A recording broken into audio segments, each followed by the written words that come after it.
चलो आज क्या है, बायोलॉजी का दूसरा चैप्टर लेके आए हैं। ठीक है, तो यानी कहने का अर्थ जो भी मेन इंपॉर्टेंट क्वेश्चन बन सकता है सभी को लेके आए हैं। ठीक है, तो कहने का अर्थ जितना भी इसको फैला सकता है। ठीक है, यानी कहने का अर्थ है साइंस का जो है हर चैप्टर वाइज, यानी चैप्टर वाइज हम क्या कर रहे हैं, एमसीक्यू करवा रहे हैं। तो चैप्टर वाइज एमसीक्यू, साथ ही साथ क्या, देखो कोई भी चीज़ रटना नहीं है, अगर समझ में आ रहा है तो काफ़ी है, रटने से कुछ नहीं होने वाला है। ठीक है, तो कहने का अर्थ है पढ़ो, है ना, मेहनत करो और समझो। ठीक है, हार्मोन कहाँ, देखो अब क्या करते हैं, देर न करते हुए क्लास को स्टार्ट करते हैं। ठीक है, तो पहला अगर हम क्वेश्चन की बात करते हैं तो देखो पहला क्वेश्चन क्या कह रहा है, ध्यान दो, क्या बोल रहा है कि हार्मोन स्रावित होता है। तो हार्मोन जो है स्रावित कहाँ से होता है, स्रावित कहने का मतलब क्या है, हार्मोन कहाँ से निकलता है। तो हार्मोन कहाँ से निकलता है, अंतःस्रावी ग्रंथियाँ से निकलता है कि बहिःस्रावी ग्रंथियाँ से निकलता है कि नालिका से निकलता है कि इनमें से कोई नहीं। तो कहने का अर्थ कहाँ से निकलता है, तो अगर हम बात करें तो अंतःस्रावी ग्रंथि से, यानी कहाँ से निकलता है, तो इसका हार्मोन कहाँ से निकलता है, अंतःस्रावी ग्रंथि। देखो ग्रंथियाँ दो, एक अंतःस्रावी होता है, एक बाह्यस्रावी। अंतःस्रावी कहने का आंतरिक जो ग्रंथियाँ होता है उसको अंतःस्रावी, बाह्यस्रावी मतलब बाहर वाला। ठीक है, ये आंतरिक होता है। तो कहने का अर्थ हार्मोन कहाँ से स्रावित होता है, अंतःस्रावी ग्रंथियाँ से स्रावित होता है। ठीक है, अगर नेक्स्ट अगले क्वेश्चन की बात करते हैं तो ग्वाइटर यानी घेंगा रोग पनपता है। तो देखो ग्वाइटर या घेंगा रोग क्या होता है, गला का रोग होता है। क्या होता है, गला का रोग, गला फूल जाता है। तो गला फूल जाता है तो ये किसकी कमी से होता है, यानी किसकी कमी से घेंगा या ग्वाइटर रोग होता है, तो किसकी कमी से होता है, तो आयोडीन की कमी से होता है। किसकी कमी से होता है, आयोडीन की कमी से होता है। ठीक है, नेक्स्ट अगर हम बात करें अगला क्वेश्चन, तो देखो अगला क्वेश्चन अगर बात करें थायरोक्सिन का स्रावन कहाँ से होता है। तो थायरोक्सिन, देखो थायरोक्सिन क्या है, वही यानी थायरोक्सिन कहाँ से निकलता है, थायरोक्सिन कहाँ से निकलता है, थायराइड से निकलता है। कहाँ से निकलता है, थायराइड से निकलता है। ठीक है, अगर नेक्स्ट अगले क्वेश्चन की बात करते हैं तो देखो क्या है, मानव में डायलिसिस थैली, डायलिसिस थैली, डायलिसिस, अच्छा डायलिसिस होता क्या है, तो देखो जिसको ब्लड कैंसर हो जाता है, तो ब्लड कैंसर हो जाने के बाद जिसका, यानी कहने का अर्थ है जिसका ब्लड जो है किडनी फिल्टर नहीं कर पाता, यानी यूरिया को अलग नहीं कर पाता है, तो उसी वह प्रक्रिया क्या होता है, यानी उसी प्रक्रिया से डायलिसिस होता है। डायलिसिस कहने का मतलब ब्लड से जो है यूरिया को अलग करना, ये क्या है, एक आर्टिफिशियल विधि होता है। आर्टिफिशियल कहने का मतलब क्या है कि ये डॉक्टरों के द्वारा किया गया जाता है। यानी हम लोग का क्या है, किडनी है, किडनी क्या करता है, जो यूरिया ब्लड में मिलता है किसके द्वारा, यकृत के द्वारा, उसको क्या करता है किडनी जो है नेफ्रॉन की सहायता से यूरिया को अलग करके मूत्र में मिला देता है। जबकि डायलिसिस प्रक्रिया क्या है, इसमें क्या होता है, कृत्रिम विधि द्वारा ब्लड को शुद्ध किया जाता है। डायलिसिस मतलब क्या हो गया, कृत्रिम विधि द्वारा ब्लड को शुद्ध करना। तो कहने का अर्थ मानव में डायलिसिस थैली है, तो मानव में डायलिसिस थैली कौन है, नेफ्रॉन है, क्योंकि जो किडनी बना होता है किसका बना होता है, नेफ्रॉन का बना हुआ होता है। ठीक है, नेक्स्ट अगर अगले क्वेश्चन की बात करते हैं तो देखो भोजन का पचना किस प्रकार की अभिक्रिया, जो हमारे शरीर में भोजन पचता है। देखो हम अगर बात करते हैं भोजन का पाचन, तो हमारा आहार नाल की अगर हम बात करें तो आहार नाल की कहाँ से कहाँ तक, मुख गुहा से मल द्वार तक आहार नाल होता है। तो कहने का अर्थ भोजन का पाचन स्टार्ट हो जाता है मुंह में। अंतरिम पाचन कहने का मतलब अंतिम पूरी तरह से पचता कहाँ, छोटी आंत में पचता है। ठीक है, और जैसे क्या मुंह में भोजन लेते हैं तो उस समय लार मिलता है, लार मिलने के बाद कुछ पाचन होता है, मुंह में पाचन होता है। उसके बाद क्या होता है, इसके यानी फूड पाइप के द्वारा क्या होता है, कहाँ जाता है, पेट में जाता है, अमाशय में जाता है। तो कहने का अर्थ इसी तरह अमाशय से छोटी आंत में जाता है, छोटी आंत से बड़ी आंत में जाता है, उसके बाद मल द्वार होते हुए बाहर निकलता है। तो कहने का अर्थ भोजन जो पचना किस प्रकार की अभिक्रिया है, तो किस प्रकार की अभिक्रिया भोजन पचना, तो उपचयन अभिक्रिया है। कैसी अभिक्रिया है, उपचयन अभिक्रिया है। नेक्स्ट अगर अगले क्वेश्चन की बात करते हैं तो देखो छठा नंबर, कौन सा पादप नियंत्रक फल बेचने वाले के द्वारा उपयोग किया जाता है। देखो फल एक क्या होता है, जैसे पेड़ में जैसे आम लगा हुआ तो कुछ क्या होता है, आम पेड़ में ही पक जाता है, तो वो जो पेड़ में पकता है वो कुछ अलग होता है। और क्या होता है, जैसे कि आम को तोड़ के घर में ला के उसको, जैसे हम लोग के भाषा में क्या बोलते हैं, कार्बेट ला के हम उसको पकाते हैं। वो कार्बेट नहीं, क्या होता है, इथाइलिन होता है। क्या होता है, इथाइलिन होता है। क्या होता है, इथाइलिन, यानी फल बेचने वाले जो फल पकाने के लिए इस्तेमाल करता है क्या होता है, इथाइलिन होता है। ठीक है। नेक्स्ट अगर हम बात करें अगला क्वेश्चन, तो देखो अगला क्वेश्चन क्या है, वह संरचना जो उद्दीपन की पहचान कराती क्या कहलाती है, जो उद्दीपन का पहचान कराएगी उसको क्या कहते हैं, ग्राही कहते हैं। क्या कहते हैं, ग्राही कहते हैं। नेक्स्ट अगर हम बात करें अगला क्वेश्चन, तो देखो निम्नलिखित में से कौन सा एक अंतःस्रावी और बृहस्रावी ग्रंथि दो प्रकार के होते हैं, दोनों प्रकार के, यानी अंतःस्रावी प्रकार के भी होते हैं, बाह्यस्रावी प्रकार के भी होते हैं। कौन होता है, अग्नाशय होता है कि थायराइड होता है, पैराथायराइड होता है, पिट्यूटरी होता है। तो इसमें जो है दोनों तरह का जो कार्य करता है अंतःस्रावी और बाह्यस्रावी का कौन करता है, अग्नाशय करता है। कौन करता है, अग्नाशय करता है। अगर हम अगला क्वेश्चन की बात करते हैं, तो देखो कौन से अंतःस्रावी ग्रंथि वृक्क के दोनों और ऊपर होती है, यानी जब वृक्क किसको कहते हैं, वृक्क हम किसको कहते हैं, किडनी को, किसको कहते हैं, किडनी को हम क्या कहते हैं, वृक्क कहते हैं। तो कहने का अर्थ है किडनी के ऊपर जो छोटा परत होता है ना, उसको क्या कहते हैं, तो उसको क्या कहते हैं, तो उसको एड्रिनल कहते हैं। क्या कहते हैं, एड्रिनल ग्रंथि होता है। कौन सा होता है, एड्रिनल ग्रंथि होता है। वो क्या है, अंतःस्रावी ग्रंथि है। एड्रिनल ग्रंथि क्या है, अंतःस्रावी ग्रंथि है। नेक्स्ट अगर अगले क्वेश्चन की बात करते हैं, जीवों में ध्वनि ग्रहण करने के लिए संवेदी अंग कौन है, तो कोई भी जीव में ध्वनि जो ग्रहण करता है किसके द्वारा ग्रहण किया जाता है, तो बताओ, प्रकाश ग्राही, प्रकाश ग्रहण करेगा, ध्रुन ग्राही नहीं, श्रवण, यानी कहने ध्वनि ग्रहण करने की क्षमता, यानी ध्वनि जो ग्रहण करने की क्षमता उसको श्रवण क्षमता कहते हैं। तो कहने का अर्थ श्रवण ग्राही होता है। क्या होता है, श्रवण ग्राही होता है। ठीक है। नेक्स्ट अगर अगले क्वेश्चन की बात करते हैं, तो वृक्क के ऊपर स्थित अंतःस्रावी ग्रंथि अभी जस्ट बताएं, तो क्या होता है, अधिवृक्क। अधिवृक्क बोलो या तो एडिनल बोल दो।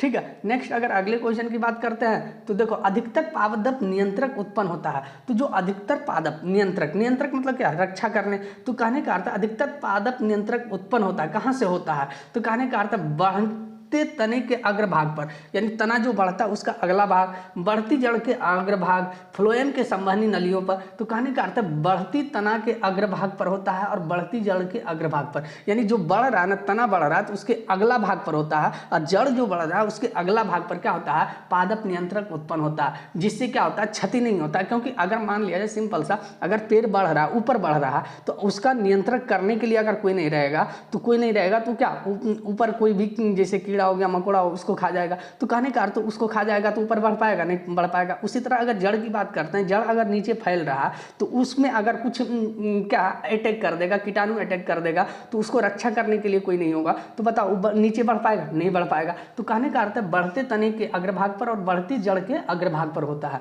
ठीक है। नेक्स्ट अगर अगले क्वेश्चन की बात करते हैं, तो देखो बीज रहित फलों के बनने को क्या कहते हैं, बीज रहित फल, यानी कहने का अर्थ है वैसा फल जिसमें बीज नहीं होता है, उसको क्या कहते हैं, तो अनिषेक फल कहते हैं, अनिषेक अंडपी कहते हैं, अग्र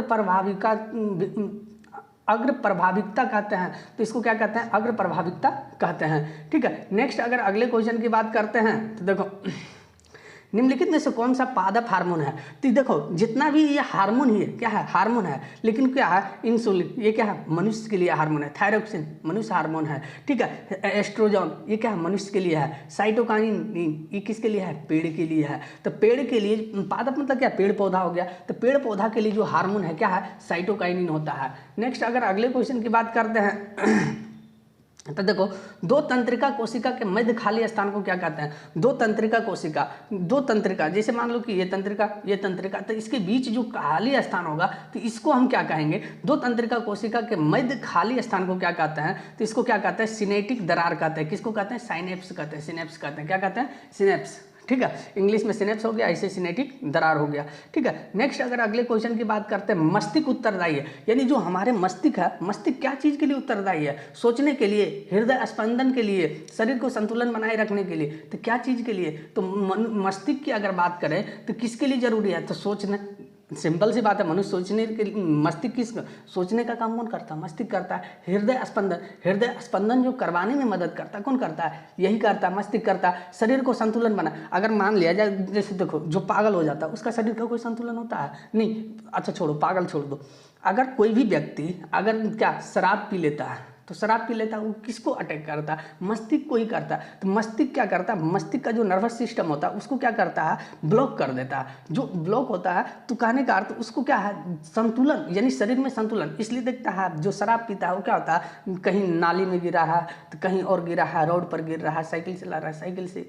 तो कहने का अर्थ इसमें शरीर का संतुलन नहीं हो पाता है। तो कहने का अर्थ मस्तिष्क उत्तरदायी किसके लिए? सोचने के लिए, हृदय स्पंदन के लिए, शरीर के संतुलन बनाए रखने के लिए। तो इसमें से क्या हो जाएगा? सभी हो जाएगा। नेक्स्ट अगर अगले क्वेश्चन की बात करते हैं तो देखो, बहुकोशिकीय जीवों में निम्न में से किस प्रकार का समन्वय पाया जाता है? अब यहाँ बहुकोशिकीय जीव, बहुकोशिकीय कहने का अर्थ है, देखो एक सिंपल सी बात करते हैं कि देखो वैसे जीव जो सिर्फ एक कोशिका का बना होता है, एक कोशिकीय, वैसे जीव दो या दो से अधिक कोशिकाओं से मिलकर बना होता है उसको क्या कहते हैं? बहुकोशिकीय जीव कहते हैं। तो निम्न में से किस प्रकार के समन्वय पाया, बहुकोशिकीय जीव में किस प्रकार का समन्वय पाया जाता है? तो रासायनिक समन्वय भी पाया जाता है और तंत्रिका समन्वय, यानी हम कह सकते हैं कि उपयुक्त दोनों समन्वय पाया जाता है। नेक्स्ट अगर अगले क्वेश्चन की बात करते हैं तो देखो अगला क्वेश्चन, तंत्रिका कोशिका कितने प्रकार के होते हैं? तो तंत्रिका कोशिका कितने प्रकार के होते हैं? 3 प्रकार के होते हैं। ठीक है, तंत्रिका कोशिका कितने प्रकार के होते हैं? 3 प्रकार के होते हैं। नेक्स्ट अगर प्रतिवर्ती चाप कहाँ बनता है? तो प्रतिवर्ती चाप कहाँ बनता है? मेरुरज्जु में बनता है। तो प्रतिवर्ती चाप कहाँ बनता है? मेरुरज्जु में बनता है। ठीक है, नेक्स्ट अगर अगले क्वेश्चन की बात करते हैं तो अगला क्वेश्चन क्या है? शरीर के प्रधान नियंत्रक ग्रंथि किसे कहा जाता है? यानी शरीर का जो प्रधान नियंत्रक ग्रंथि, यानी पूरी तरह से पूरे शरीर का जो कंट्रोलर होता है, यानी कंट्रोल करने का काम करता है, मुख्य रूप से कंट्रोल कौन करता है? तो उस ग्रंथि को हम क्या कहते हैं? तो उसको कहते हैं पीयूष ग्रंथि। अब पीयूष ग्रंथि क्या है? मस्तिष्क का ही भाग है, जिसको हम लोग क्या बोलते हैं? छोटा दिमाग, है ना। उसके बाद नेक्स्ट अगर अगले क्वेश्चन की बात करें, अंतःस्रावी ग्रंथियां होती है। तो अंतःस्रावी ग्रंथियां क्या होती है? नालिका विहीन होती है, नालिका युक्त होती है, दोनों होती है, इनमें से कोई नहीं। तो ये क्या होता है? नालिका विहीन होता है, यानी ये कोई नालिका नहीं होता है, नालिका में नहीं होता है, ये नालिका के बाहर होता है। जैसे ब्लड हम बताए थे ना, मनुष्य के शरीर में दोनों तरह होता है, एक खुला होता है, एक बंद होता है। खुला कहने का मतलब है फ्री माइंडेड। जैसे मान लिया जाए पानी अगर नीचे जमीन पर गिर जाएगा, फर्श पर गिर जाएगा तो क्या हो जाएगा? फैल जाएगा। ठीक है, अब वही पाइप में अगर जाएगा तो वो क्या है? बंद है, लेकिन क्या है? फर्श पर गिर गया तो क्या है? खुला है। तो कहने का अर्थ ये क्या होता है? नालिका विहीन, यानी नालिका नहीं होता इसमें। ठीक है, नेक्स्ट अगर बात करें थायराइड ग्रंथि की अल्पक्रियता के कारण कौन सा रोग होता है? यानी थायराइड ग्रंथि की अल्पक्रियता, यानी थायराइड ग्रंथि यानी कम काम कर रहा है तो उससे कौन सा रोग होता है? तो इससे कौन सा रोग होता है? अप टू बामनता, ठीक है, अप टू अल्पक्रियता, मिक्सिडिमा, है ना। तो कहने का अर्थ है इससे तीनों रोग होता है। कौन कौन? तीनों होता है। तो ध्यान रखना इनमें से सभी हो जाएगा। नेक्स्ट अगला क्वेश्चन की बात करते हैं तो देखो, अग्नाशय द्वारा निम्न में से कौन सा हार्मोन स्रावित होता है? जो अग्नाशय होता है, अग्नाशय से कौन सा हार्मोन स्रावित होता है? तो इंसुलिन होता है और ग्लूकागोन, ये दोनों होता है। तो ध्यान रखना अग्नाशय से कौन सा हार्मोन स्रावित होता है? इंसुलिन और ग्लूकागोन दोनों होता है। ठीक है, बाकी अगला क्वेश्चन देखते हैं तो पत्तियों का मुरझाना किस पादप हार्मोन के कारण? देखो पत्तियां क्या होता है, धीरे धीरे क्या, जैसे पेड़ में देखेगा तो पेड़ में क्या है? पत्ती तो हरा होता है, लेकिन क्या है? कुछ समय के बाद कुछ पत्ती क्या होता है? मुरझा जाता है, कुछ मुरझाया हुआ रहता है, कुछ हरा रहता है। ठीक है, तो धीरे धीरे मुरझाए। तो ये मुरझाना कहने का मतलब धीरे धीरे पत्ती का क्या है? पत्ती सांस लेना छोड़ दिया। तो सांस लेना छोड़ दिया यानी कहने का अर्थ अगर मनुष्य सांस लेना छोड़ देगा मर जाएगा। तो कहने का अर्थ मर जाएगा, मुरझा। तो उसी तरह पेड़ पौधा का जो पत्ती मुरझा गया यानी क्या? पत्ती मर गया। तो कहने का अर्थ पत्तियों का मुरझाना किस पादप हार्मोन के कारण संभव होता है? किस पादप हार्मोन के कारण जो है पत्ती मुरझा जाता है? तो एब्सिसिक एसिड। किसके कारण? Abscisic acid. ठीक है, नेक्स्ट अगर अगले क्वेश्चन की बात करें, साबित होने वाले हार्मोन का समय और मात्रा किस क्रियाविधि द्वारा नियंत्रित? यानी जो स्रावित, यानी जो हार्मोन का स्रावन होता है, ठीक है, हार्मोन जो निकलता है ना, तो हार्मोन जो निकलता है उसका समय का निर्धारण कौन करता है? यानी कितना स्रावित होना चाहिए इसका निर्धारण कौन करता है? इसको नियंत्रित करने का काम कौन करता है? तो इसको करता है कौन? पुनर्भरण। क्या कहलाता है? पुनर्भरण के द्वारा होता है। ठीक है, नेक्स्ट अगर अगले क्वेश्चन की बात करते हैं तो देखो, जड़ का अधोगामी वृद्धि है, यानी जड़ का अधोगामी वृद्धि क्या है? तो गुरुत्वानुवर्तन। देखो अगर हम जड़ की बात करें तो गुरुत्वाकर्षण के विपरीत जाता है। क्या जाता है? गुरुत्वाकर्षण के विपरीत जाता है, इसलिए गुरुत्वानुवर्तन होता है। और तना की बात करें तो गुरुत्वाकर्षण की ओर जाता है, ऊपर। ठीक है, तो ये बात ध्यान में रखना। ठीक है, नेक्स्ट अगर हम बात करें अगला क्वेश्चन तो देखो, पोन्स, मेडुला और अनुमस्तिष्क। पोन्स और मेडुला और अनुमस्तिष्क, तो देखो ये किसका भाग है? तो ये किसका है? पश्च मस्तिष्क का हिस्सा। किसका हिस्सा है? पश्च मस्तिष्क, यानी मस्तिष्क के पिछले भाग का हिस्सा है। ठीक है, निम्नलिखित में से कौन सा अनैच्छिक क्रिया नहीं है? अनैच्छिक क्रिया कहने का मतलब एक होता है ऐच्छिक क्रिया। जब हम जैसे मान लिया हम हाथ हिला रहे हैं, ये हाथ अभी हम हाथ हिला रहे हैं या लिख रहे हैं, तो ये मेरा ऐच्छिक क्रिया। हमको मन है लिखने का राम, तो राम लिखेंगे। श्याम लिखने का श्याम लिखेंगे। बोलने का मन है, कुछ भी बोलने का मन है, तो ये क्या है? ऐच्छिक क्रिया है। न बोलने का मन रहेगा तो हम शांत रहेंगे। तो कहने का अर्थ ये सब क्या है? ये क्या है? ऐच्छिक क्रिया है। लेकिन क्या है? अनैच्छिक क्रिया के अंतर्गत अगर हम बात करें तो निम्न में से कौन सा अनैच्छिक क्रिया नहीं है? अनैच्छिक क्रिया कहने का मतलब जो अपने अनुसार यानी ऐच्छिक क्रिया है, तो इसमें से बताना कौन ऐच्छिक क्रिया है। ठीक है, तो जैसे अनैच्छिक क्रिया क्या होता है, यानी हम बोले या ना बोले वो होगा ही, हम करें या ना करें। अच्छा एक चीज़ बताओ, हम सांस सोचेंगे रोक ले तो रोक पाएंगे? नहीं रोक पाएंगे। ये अनैच्छिक क्रिया है। सांस लेना सांस छोड़ना, क्या रोकेंगे तो क्या हो जाएगा? मर जाएगा इंसान। तो कहने का अर्थ ये अनैच्छिक क्रिया। हृदय धड़कना क्या बंद कर देगा? ये क्या अनैच्छिक क्रिया। किडनी क्या ब्लड फिल्टर करना बंद कर देगा? तो ये जो फिल्टर करने का काम है तो वो क्या अनैच्छिक क्रिया है। ठीक है, तो कहने का अर्थ बमन, चबाना, लार आना, तो हृदय का धड़कना, तो हृदय का धड़कना क्या है? अनैच्छिक क्रिया है। लार आना क्या है? अनैच्छिक क्रिया है। चबाना क्या है? ऐच्छिक क्रिया है। ठीक है, बमन। अब मान लीजिए हम खाना खा रहे हैं, तो हम मान लिया जाए हम कोई भी चीज़ चबाएंगे तो ये ऐच्छिक क्रिया है ना। अगर ऐच्छिक यानी कहने का अर्थ है अगर मान लिया जाए हम ऐच्छिक क्रिया, अगर मान लिया जाए हम कुछ खाएंगे नहीं, तो खाएंगे नहीं जब तक इच्छा नहीं होगा तब तक हम कुछ कर सकते हैं, चबा सकते हैं? नहीं चबा सकते। तो ये क्या हो जाएगा? अनैच्छिक क्रिया नहीं है कौन? चबाना। नेक्स्ट अगर बात करें, अवटु ग्रंथि को थायरॉक्सिन हार्मोन बनाने के लिए क्या आवश्यक है? अवटु ग्रंथि को थायरॉक्सिन हार्मोन बनाने के लिए, जो अवटु ग्रंथि है वो थायरॉक्सिन हार्मोन बनाने के लिए क्या आवश्यक, उसको क्या चाहिए? यानी थायरॉक्सिन हार्मोन बनाने, यानी जो अवटु ग्रंथि है थायरॉक्सिन हार्मोन बना सके उसके लिए क्या चीज़ जरूरी हो सकता है? तो क्या चीज़ का जरूरी होना चाहिए? तो सोडियम की जरूरी होना चाहिए, तभी वो क्या है? थायरॉक्सिन हार्मोन बना सकता है। नेक्स्ट अगर अगले क्वेश्चन की बात करें तो मस्तिष्क का कौन सा भाग शरीर की स्थिति तथा संतुलन का अनुरक्षण करता है? तो बताओ कौन सा? मस्तिष्क 3 भाग में होता है। ठीक है, अग्र मस्तिष्क, मध्य मस्तिष्क, पश्चिम मस्तिष्क। तो कहने का अर्थ पश्चिम मस्तिष्क जिसको अनुमस्तिष्क भी कहते हैं। ठीक है, तो अनुमस्तिष्क भी कहते हैं, ये बात ध्यान में रखना। तो कहने का अर्थ मस्तिष्क का कौन सा भाग शरीर की स्थिति यानी पूरे शरीर को नियंत्रित करने का काम करता है, तो कौन होता है? अनुमस्तिष्क, यानी जिसको हम लोग क्या बोलते हैं? पश्चिम मस्तिष्क भी बोलते हैं। क्या बोलते हैं? पश्चिम मस्तिष्क भी बोलते हैं। ठीक है, नेक्स्ट अगर अगले क्वेश्चन की बात करते हैं तो पादप हार्मोन यानी साइटोकाइनिन सहायक है। जो पादप हार्मोन साइटोकाइनिन है वो किस लिए सहायक है? साइटोकाइनिन का क्या काम है? जो पादप हार्मोन है साइटोकाइनिन ये क्या कर सकता है? तो ये क्या कर सकता है? तो प्रो के अग्रभाग की लंबाई जो बढ़ रहा है ना उसकी लंबाई बढ़ाने में मदद कौन करता है? तो लंबाई बढ़ाने में मदद कौन करता है? साइटोकाइनिन। ठीक है, कोई भी पेड़ पौधा का क्या है लंबाई अगर बढ़ रहा है, जैसे अगर कोई भी पेड़ पौधा लंबाई अगर मान लिया जाए कोई भी पौधा छोटा रह गया कहने का मतलब क्या? उसके पास साइटोकाइनिन की कमी हो गया। अगर साइटोकाइनिन रहता तो क्या होता? लंबा होता। ठीक है, तो साइटोकाइनिन क्या है? लंबाई बढ़ाने में क्या करता है? मदद करता है। नेक्स्ट अगर बात करें अनुकुंचन गति किस पौधे पर प्रमाणित होता है? तो अनुकुंचन गति किस पर प्रमाणित होगा? तो छुई मुई पर। किस पर? छुई मुई। अब देखो छुई मुई का पौधा देखा होगा। देखो उसमें क्या है, जैसे ही हम हाथ लगाएंगे तो मुरझा जाएगा, छोड़ेंगे तो फिर क्या हो जाएगा? कहने का अर्थ जैसे का तैसा हो जाएगा। तो कहने का अर्थ जैसे हम उंगली लगाएंगे तो क्या हो जाएगा? यानी कहने का अर्थ मुड़ जाएगा। तो ये अनुकुंचन और परकुंचन ये किस में हो रहा है? तो किसमें? छुई मुई पौधे में। ठीक है, नेक्स्ट अगर हम बात करें तो देखो ये हो गया।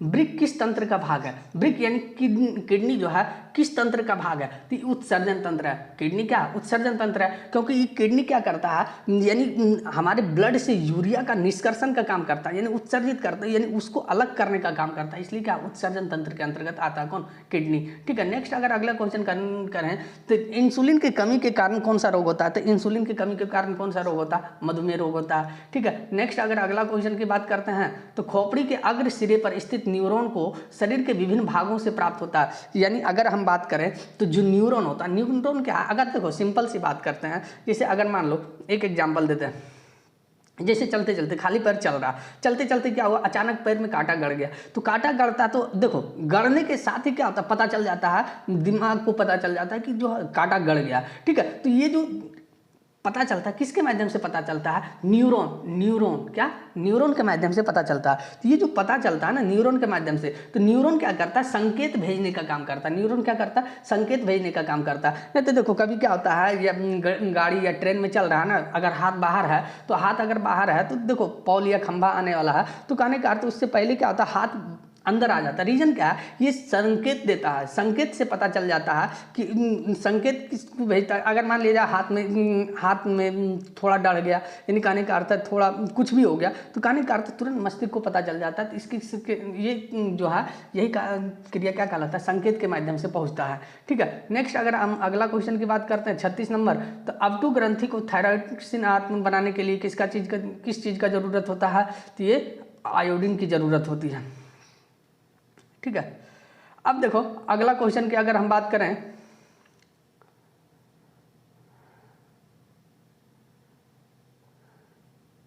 है ना, अगले क्वेश्चन की बात करते हैं, लीडिंग कोशिका कहाँ मिलती है? तो लीडिंग कोशिका कहाँ मिलती है? ब्रीशन में मिलता है। कहाँ मिलता है? ब्रीशन में मिलता है। नेक्स्ट अगर अगले क्वेश्चन की बात करते हैं तो देखो ऑक्जिन पादप हार्मोन पौधे की किस क्रिया में सहायता करता है? तो ऑक्जिन पादप हार्मोन पौधे की किस क्रिया में सहायता करता है? तो पौधे को वृद्धि में मदद करता है। कौन? ऑक्जिन। ठीक है, नेक्स्ट अगर अगला बात करते हैं तो देखो क्या है, तंत्रिका का भाग है। तो तंत्रिका के अंतर्गत मस्तिष्क भी आता है, रीढ़ भी आता है, रज्जु भी आता है, यानी इनमें से सभी है क्या? तंत्रिका का भाग है। ठीक है, नेक्स्ट अगर हम अगला बात करें, है ना, तो एस्ट्रोजन, प्रोजेस्टेरोन, रिलैक्सिन हार्मोन स्रावित होता है। तो ये तीनों हार्मोन, एस्ट्रोजन हो गया, प्रोजेस्टेरोन, रिलैक्सिन हार्मोन, ये क्या है? महिला वाला हार्मोन है। और महिला वाला हार्मोन है तो कहाँ से स्रावित होगा? अंडाशय से होगा। कहाँ से होगा? अंडाशय से। अगला क्वेश्चन की बात करें, इनमें से कौन सा मादा जनन हार्मोन है? तो अभी जस्ट बताए थे, एस्ट्रोजन हो गया, प्रोजेस्टेरोन हो गया, एस्ट्रेडियोल हो गया, और इनमें से सभी क्या है? मादा जनन हार्मोन है। ठीक है, अगला अगर हम बात करते हैं तो देखो अगला क्वेश्चन, है ना, अगला क्वेश्चन देखते हैं। तो कुछ जानवर जुगाली करते हैं, तो जुगाली देखो क्या, अगर देखा होगा आसपास गाय बैल भैंस बकरी, तो क्या होता है, पहले खाना खाते समय खाना खा लेता, उसके बाद जब आराम से बैठता है तो जुगाली करता है। तो जुगाली किस लिए मदद करता है? तो भोजन के पाचन में मदद करता है। ठीक है, जब तक जुगाली नहीं करेगा भोजन पचेगा ही नहीं, तो ये बात ध्यान में रखना। अगला 43 नंबर की बात करते हैं, रुधिर दाब और हृदय स्पंदन किस हार्मोन के द्वारा होता है? रुधिर दाब और हृदय स्पंदन किसके द्वारा होता है? तो एड्रेनालिन ग्रंथि के द्वारा होता है। किसके द्वारा? एड्रेनालिन ग्रंथि के द्वारा होता है। अगला अगर हम क्वेश्चन की बात करें तो देखो अगला क्वेश्चन, हमारे शरीर में विभिन्न जैविक कार्यों का नियंत्रण होता है। तो हमारे शरीर में जो विभिन्न जैविक कार्यों का नियंत्रण किसके द्वारा होता है? तांत्रिक एवं रासायनिक दोनों के द्वारा होता है।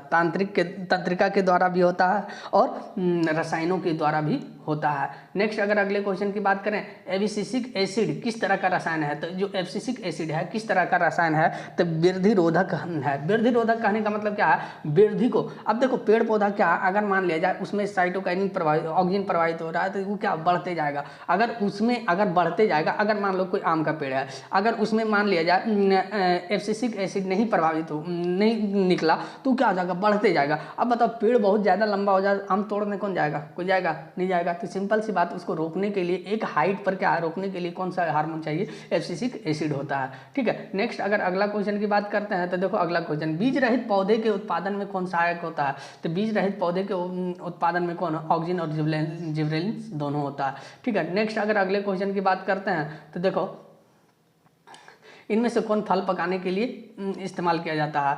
तो फल पकाने में के लिए प्रयुक्त किया जाता है तो एथिलीन होता है। कौन होता है? एथिलीन होता है। फल पकाने में कौन मदद करता है? एथिलीन मदद करता है, जिबरेलिन गलत है।